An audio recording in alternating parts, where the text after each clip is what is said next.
Hello everyone, welcome to my channel. இன்றைக்கி நம்ம இந்த வீடியோவில் என்ன பார்க்க போகிறோம்னாக்கா, புணர்ச்சி விதிகளினுடைய தொடர்ச்சியை தான் நம்ம பார்க்க போகிறோம். ஆல்ரெடி நம்ம புணர்ச்சினா என்ன, உயிர் மெய்யீறு, உயிர் முதல் மொழி, மெய் முதல் மொழி, புணர்ச்சியினுடைய வகைகள், இயல்பு புணர்ச்சி, விகார புணர்ச்சியில் இருக்கக்கூடிய 3 நிலைகள் என்ன அப்படின்னு பார்த்தோம்னாக்கா, தோன்றல், திரிதல், கெடுதல் அப்படிங்கிறத பார்த்துருக்குறோம். அடுத்ததாக உயிரீற்று புணர்ச்சினா என்ன, உடம்புடைமை புணர்ச்சி, மெய்யீற்று புணர்ச்சி வரையிலும் நம்ம பார்த்துருக்கோம். இப்போ நம்ம பார்க்க போகிறது குற்றியலுகுற புணர்ச்சி. குற்றியலுகுற புணர்ச்சினா என்ன அப்படின்னாக்கா, நிலைமொழியின் கடைசியில் குசுறு துபுறு வந்து வருமொழியின் முதல் எழுத்து உயிராக அமைந்தால் நிலைமொழியின் கடைசியில் உள்ள உகரம் கெட்டு பிறகு புணரும் அப்படிங்கிறது தான் இதில் சொல்லப்பட்டிருக்கிறது. குற்றியலுகுற புணர்ச்சினா என்னன்னு இப்போ நம்ம எடுத்துக்காட்டோட நம்ம பார்ப்போம். ஃபார் எக்ஸாம்பிள், இதுக்கு பயன்படுத்தப்பட்ட விதி என்ன அப்படின்னு பார்த்தோம்னாக்கா, உயிர்வரின் உட்குரல் மெய்விட்டோடும். அதாவது வண்டு கூட்டல் இனம், வண்டினம்.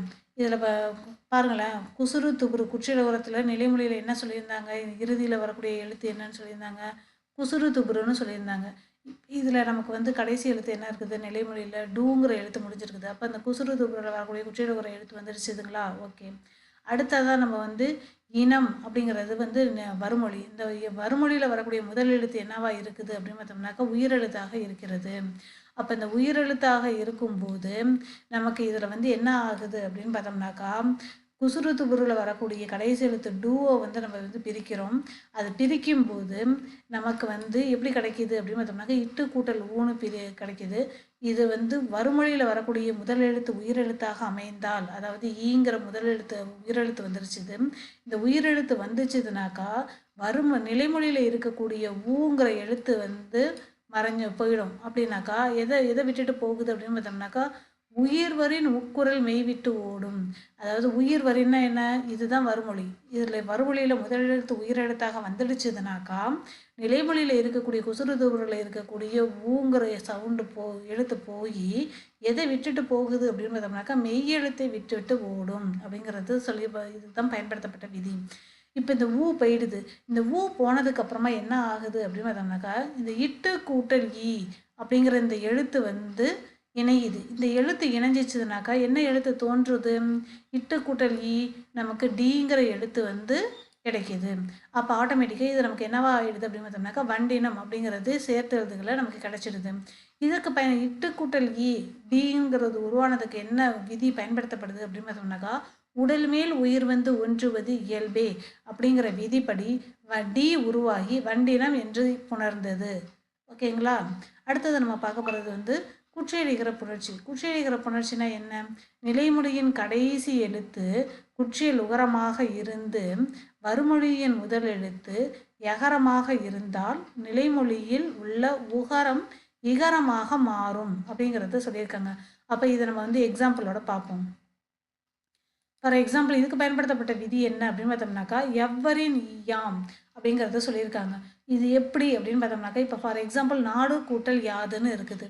இதில் நிலைமொழிங்கிறது நாடு, வறுமொழி அப்படிங்கிறது யாது. இப்போ இந்த கடைசி எழுத்தை பாருங்களேன், நிலைமொழியில் உள்ள கடைசி எழுத்து டூ.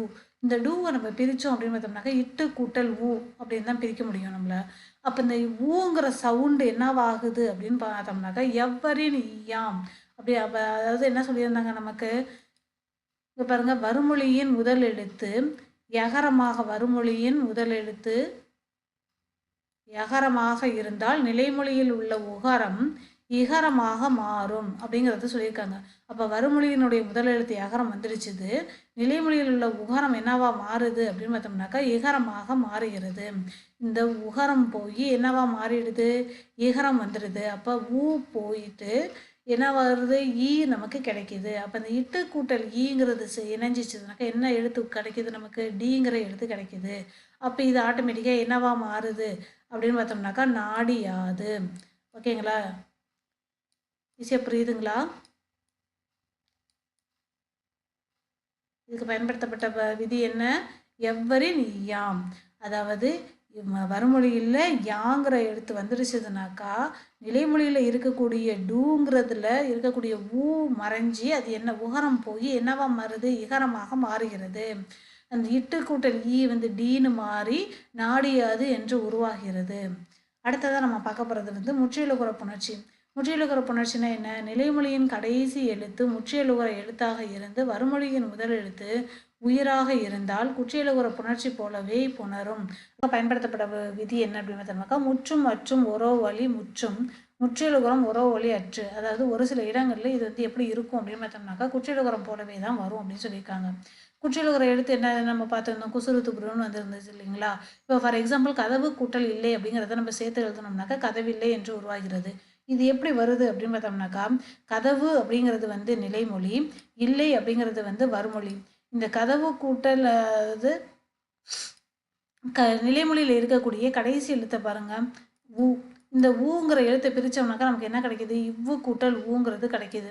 இந்த நிலைமொழியில் இருக்கக்கூடிய இவ்வு கூட்டல் ஊங்கிற எழுத்து உகரம் போய் நமக்கு என்ன வந்துடுது அப்படின்னு பார்த்தோம்னாக்கா, நிலைமொழியில் வறுமொழியில் இருக்கக்கூடிய முதல் எழுத்தான ஈங்கிற உயிர் எழுத்து வந்துடுது. அந்த இவ்வு கூட்டல் ஈங்கிறது சேர்ந்து நமக்கு வீங்கிற எழுத்து ஒன்றா கிடைக்குது. இது சேர்ந்து என்னவாகுது அப்படின்னு பார்த்தோம்னாக்கா கதவில்லை என்று உருவாகிறது. அடுத்து நம்ம இன்னொரு எக்ஸாம்பிள் பார்ப்போம். பதிவு கூட்டல் எண் அப்படிங்கிறது சேர்ந்துச்சுனாக்கா என்ன கிடைக்கிது? பதிவெண் அப்படிங்கிறது கிடைக்கிது.